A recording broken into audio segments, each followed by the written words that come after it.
The rain came through the hole in the barn roof in a single straight column, striking the dirt floor with enough force to splash mud onto the hem of her dress. She did not step back. She stood with both hands around the handle of her traveling trunk, looking up through the gap in the timber, calculating. Behind her came his boots on the wet boards, slow, deliberate, the stride of a man who had made peace with bad news and no longer hurried toward it. When she turned, he was exactly what she'd expected. She said it anyway. "You need a roof," she said. "And I need a husband." He didn't answer. The rain did. Before this story goes any further, if you've ever had to say the impossible thing out loud just to keep yourself standing, subscribe to this channel and stay with me until the very end. Drop the name of your city in the comments right now. I want to see how far this story has traveled tonight. And don't go anywhere, because what happens next in that leaking Montana barn is going to change everything for both of them. Starting with a man who hasn't spoken more than 10 words to another living soul in 3 years, and a woman who has never once in her life stopped walking. Her name was Mabel Briggs, and she had been a widow for 7 months and 9 days. Warren Briggs had been a decent man, not a complicated one. Gentle in his habits, honest about his failings, reliable in the small ways that make a life manageable, if not remarkable. He had died of a fever in the 3rd week of March, leaving behind a modest cabin at the edge of Bitterroot Valley, a leaking barn, and a life insurance payment of $45 made out to Mabel directly. His brother Edmund had arrived at her door 14 days after the burial with a lawyer from Billings, and an expression that had never once included Mabel's face in its regard. Edmund wanted the land. He had always wanted the land. The lawyer was a formality. She stayed on at the boarding house in Hardin Creek through summer and into autumn. By the 3rd of November, 1882, with her last dollar spent and the proprietor's patience at its civil limit, she packed her trunk and hired a wagon north. The driver, a weathered man named Garrett, who smelled of tobacco and kept his opinions brief, told her what he knew about Silas Holt the way you pass on a warning, not with alarm, but with resignation. His wife had been gone 3 years, he said. A chimney fire had taken the west wall of his cabin in August. 3 women had tried cooking out there before her. The longest lasted 18 days. She felt Garrett's eyes move across her the way she had felt eyes move across her all her life. That long, deliberate appraisal that started at the top and traveled downward carefully, as though she were a piece of cargo he'd need to account for. She was not a small woman. She never had been. She had long since finished waiting for the world to accommodate this fact, and had started simply moving through it as though the world would have to manage. In Hardin Creek, loading her trunk onto the wagon bed in front of the general store, she heard a woman's voice behind her, not lowered, not troubled by being heard. "Lord above," the voice said. "She's going out to Holt's place? He must be well and truly desperate." Laughter from 2 directions. Mabel fit the trunk snug in the wagon bed and checked the latch and climbed up after it. She had learned a long time ago that stopping gave people the satisfaction of watching her process what they'd said. She had nothing left to give away to people like that. The road north followed the river for 4 miles before bending toward the mountains. The valley in November was the color of cold iron, gray sky, gray water, the cottonwoods stripped down to their bones. It was not a pretty month. But the valley had a quality of space that suggested whatever happened inside it would have room to breathe, or to fail, without anyone nearby to witness either outcome. The barn appeared first. The hole in the roof was visible from 200 yards. He came across the yard when he heard the wagon, out of the cabin's intact east side, the west wall visible behind it as a skeleton of blackened timber with a tarpaulin stretched across the gap that the wind was already testing. He was taller than she'd expected, 37 or 38, with a face that had started out even-tempered and been weathered into something harder in the years since. He stopped 10 feet from her and said nothing. "Mabel Briggs," she said. He nodded. "I heard you needed the barn roof and the west wall rebuilt." He looked at the trunk in the wagon bed, then at her. "Murdoch's putting you out." "That's right. You've got nowhere else." "Neither do you," she said, with a nod toward the tarpaulin. The wind was demonstrating her point without being asked. "That won't hold through December. I have $45 in savings, enough to buy lumber and shingles for both the roof and the wall, and hire 2 men for the heavy work besides. I can cook. I can keep a house running without being told twice about anything. And I need the legal protection of your name before the end of the month. My late husband's brother found a provision in the will that threatens the insurance payment, and my lawyer says marriage before the 30th closes the door on his claim." He was quiet for a moment. "In name only," she said. "I'll sleep in the barn once it's got a roof. We revisit the terms after the new year." He turned the brim of his hat through his hands. "I've got 2 children. How old?" 12 and 8. "I'm good with children." 3 women told me the same thing," he said, without cruelty. "I'm not them," she said. Something in his expression shifted, not warmth, not yet, but a first acknowledgement that he was listening with more than his ears. He said, "Kitchen's a state. Most are." He turned and walked back toward the cabin door. She understood this to mean she should follow. The kitchen was not a state. It was a monument to a household that had stopped caring about its own continuation. The stove had not been properly cleaned since spring, its surface layered in months of burnt residue, calcified to the iron. The basin held standing water that smelled like things standing water becomes. A sack of flour in the corner had been visited by mice with a thoroughness that left no question about their intentions. There were no curtains on the window. A child's handprint in dry dough marked the wall beside the table at the height of a small child 2 or 3 years ago, and it had been there long enough that no one noticed it anymore. Mabel stood in the center of it and looked it over from corner to corner.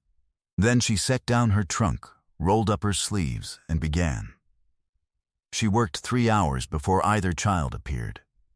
Pearl came first, 8 years old, slight, with her father's dark coloring and the watchful stillness of a child who had learned that rooms sometimes shifted when you entered them, and it was wise to wait. She stood in the doorway watching Mabel scrub the stove with lye soap and a moral conviction that was nearly audible, and she did not speak for a long time. "You're very large," Pearl said.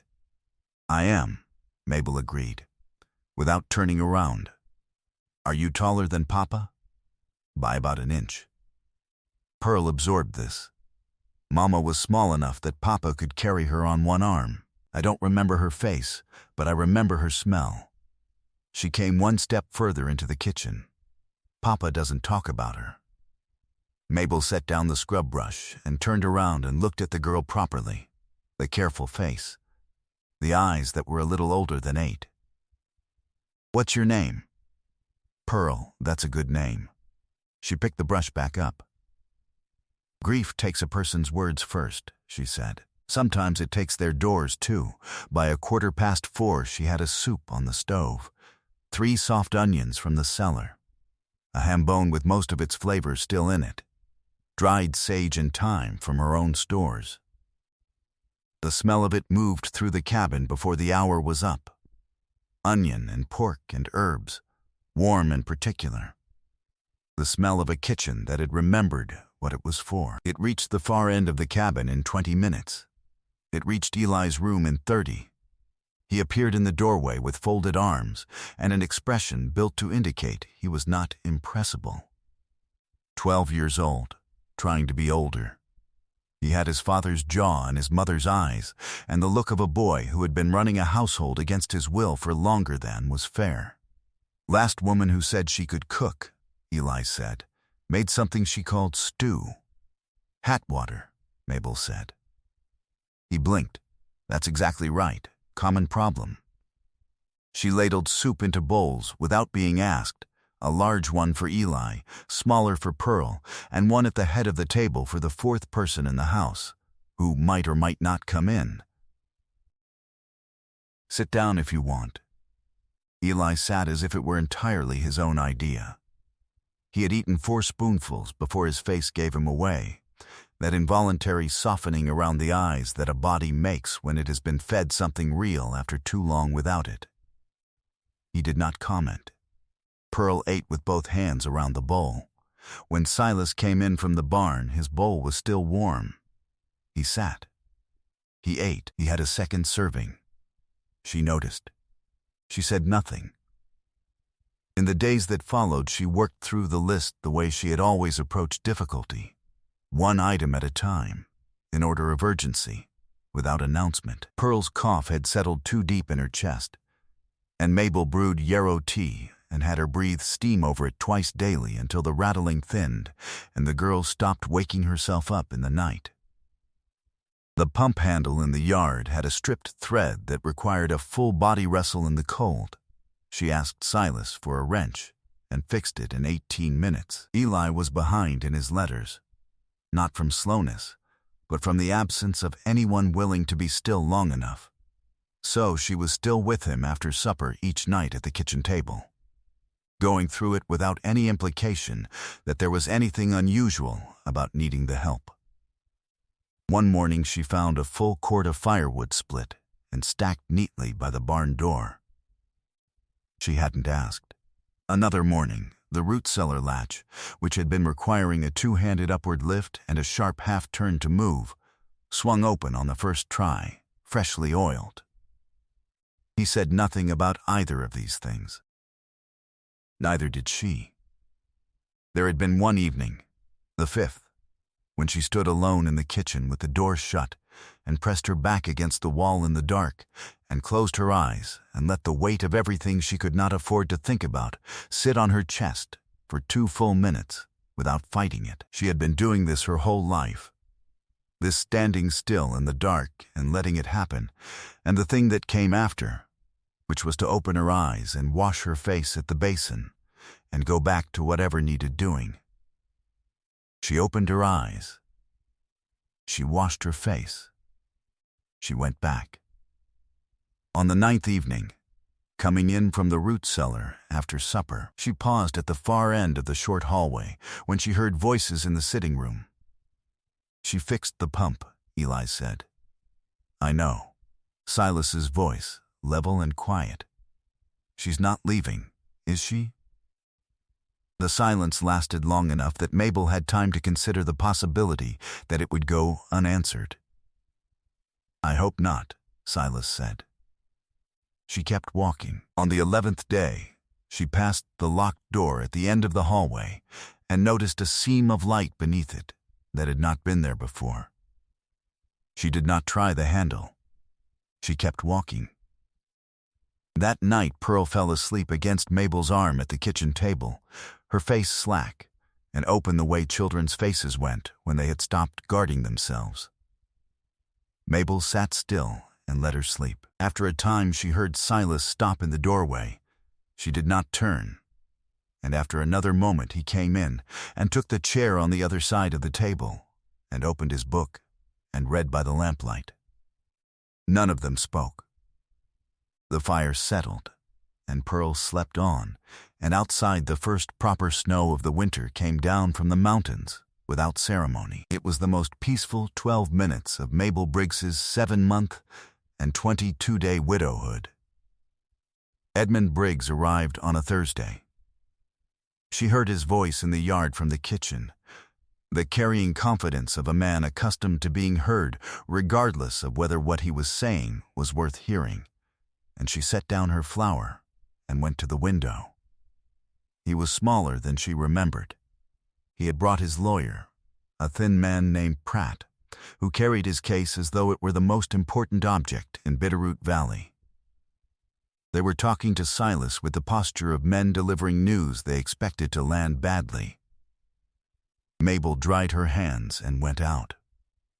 Edmund's eyes moved over her the way they always had. That particular brand of dismissal that was worse than ordinary contempt because it did not bother to register her fully before arriving at its conclusion. "Mabel," he said. "Not Mrs. Briggs, just Mabel." The way he had always said it, the way you said the name of a piece of furniture that had been rearranged without your permission. "Edmund," she said back. Pratt cleared his throat. He explained, with the precision of a man who enjoyed precision, that Warren's will contained a codicil.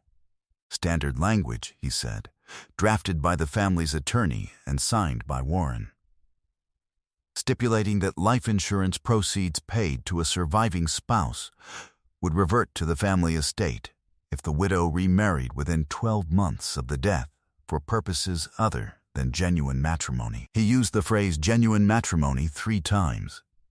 Each time he said it, he looked at Silas. "We'll be requesting a hearing before the circuit judge," Pratt said, simply to establish the nature of the arrangement. Neither of them was looking at Mabel when they said it. They were looking at Silas, as though the definition of her marriage were a matter to be settled between the men present, and she were a feature of the landscape rather than a party to it. "The hearing can go ahead," Silas said. Edmund and Pratt left. Mabel went back inside and stood at the kitchen window with both hands flat on the counter, looking out at the yard until their wagon was out of sight. She was still there when she heard Silas come in. He stood in the doorway for a moment. Then he said, "I need to tell you something." She waited. He set his hat on the counter. He looked at his hands the way a man looked at them when he was searching for language and territory he did not usually enter. "My wife's name was Clara. She died 3 years ago in January, her and the baby both." He stopped. "I locked her sewing room in February of that year because I could not stand to walk past it. Couldn't open it." A pause. "Pearl doesn't remember her face. I know that." "I heard her tell you." He was quiet for a moment. "I opened the room last week." He picked up his hat. "Silas," Mabel said. He stopped. "At the hearing," she said. "Say what's true, just that.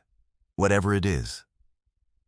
He looked at her for a moment that had more in it than either of them was prepared to name. Then he left. She stood in the kitchen alone after his footsteps faded, holding herself very still, trying to decide what she wanted, and whether wanting it was reasonable. Outside, the snow was coming down steadier now, and the mountains had gone invisible in it, and the valley was exactly what it had been when she first saw it. A place with enough space that whatever happened inside it would have room to breathe. The hearing was held at the Hardin Creek Town Hall on a Thursday afternoon in December, before the circuit judge, the town banker, and what appeared to be a considerable portion of the valley with nothing pressing that afternoon. Mabel counted 41 people in the room when she walked in. She felt each of them register her. That collective recalibration that happened when she entered a space people had not anticipated her filling. She kept walking. She sat in the chair that had been placed for her at the front of the room, and she did not look at Edmund, and she did not look at the 41 people behind her, and she did not adjust herself to take up less space. Pratt laid out his case with the care of a man who had rehearsed it and found it sufficient. The codicil. The timeline. The arrangement as proposed by a woman in financial desperation to a man with a compromised roof, he used those words precisely. A transaction. A contrivance. A marriage in name only, as the parties themselves had established. He spoke for 11 minutes, and sat down with the quiet confidence of a man who believed the room agreed with him. The judge looked at Silas. "You can respond." Silas stood. The room adjusted itself in the way rooms adjusted when something unexpected was about to happen. He said, "She proposed the arrangement. That's true. She said she needed a husband, and I needed a roof, and that's accurate in every detail." He paused. "She fixed my water pump the second day without being asked. She sat with my daughter until the girl fell asleep against her arm. She taught my son his letters without once making him feel small for needing the help." He turned his hat brim through his hands. "She opened my wife's sewing room, not herself, but because of her. And let some air in that room hadn't had in 3 years." He looked at Edmund directly. "I can't say whether that constitutes a legal marriage in the sense Mr. Pratt means it. I don't know the law well enough for that, but I do know that I am not willing to stand here and tell this woman she is less than what she is, for the sake of money that was never yours to begin with." The room was very quiet. Pratt said, with somewhat less certainty than he'd had 12 minutes ago, that the judge would still need to make a legal determination. The judge looked at his papers. He looked at Edmund. He said, "The codicil requires that the remarriage be for purposes other than genuine matrimony. I have heard no evidence that this marriage is not genuine. If counsel wishes to present such evidence, I will hear it. Otherwise, I am inclined to rule for Mrs. Holt. Pratt did not present further evidence." Edmund Briggs looked at Mabel for the first time that day. She met his eyes and said nothing, because there was nothing left that needed saying. They drove back to the ranch in the silence that had always been natural between them, which was not the same silence that had existed on the drive-in. This one had weight to it. A different quality. Something had shifted in the proportions of the thing, and both of them were aware of it, without either of them being ready to say what it now was.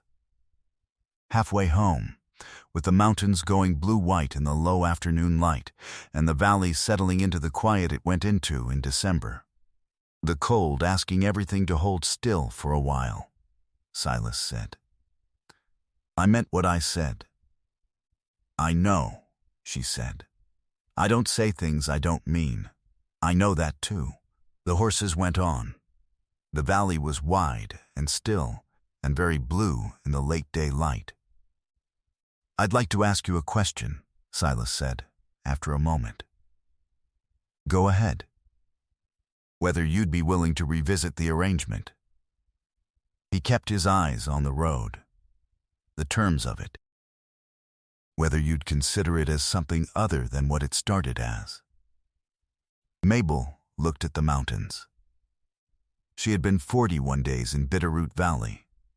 She had fixed his pump and his root cellar latch, and rebuilt his barn roof with 2 hired men and her own directions. She had kept his house and sat with his daughter and walked beside his son through sentences the boy had not been able to read alone. She had stood in front of 41 people that afternoon and not flinched. She thought about what she wanted.